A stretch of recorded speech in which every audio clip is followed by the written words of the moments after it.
এমন কোনো শক্তি এখনো তৈরি হয়নি বাংলাদেশে যে আওয়ামী লীগ সরকারকে তারা উৎখাত করতে পারে।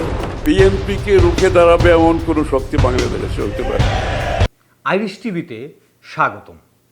অর্থমন্ত্রীর এই বক্তব্য এটাই প্রমাণ করে যে বিএনপি অহংকারের আকাশে ভেসে বেড়াচ্ছে। উনারা ছাড়া দেশের সবাই অকর্মা, বিএনপি অজেয়।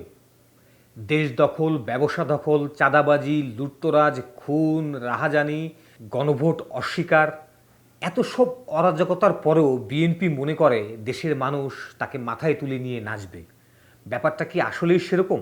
মোটেই না। আসুন একটি ভিডিও দেখি।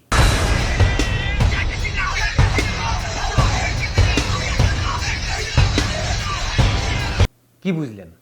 হ্যাঁ, জামাত বা এনসিপি বিএনপির শত্রু নয়। বিএনপির আসল শত্রু হচ্ছে আওয়ামী লীগ।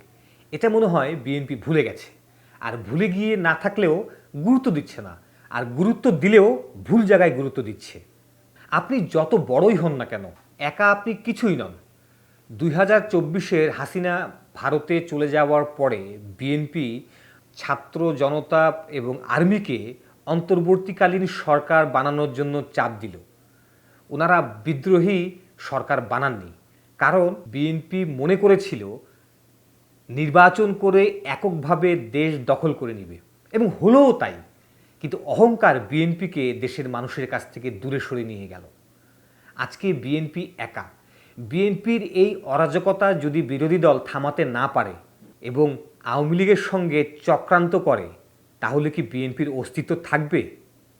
এটা কি দেশের জন্য মঙ্গল বয়ে আনবে? অবশ্যই না। আওয়ামী লীগ যে কোনোভাবেই রাজনীতি শুরু করতে চায়। গণহত্যার বিচার শেষ না করে আওয়ামী লীগের রাজনীতি শুরু করতে দেওয়া কোনোভাবেই যুক্তিযুক্ত ব্যাপার নয়।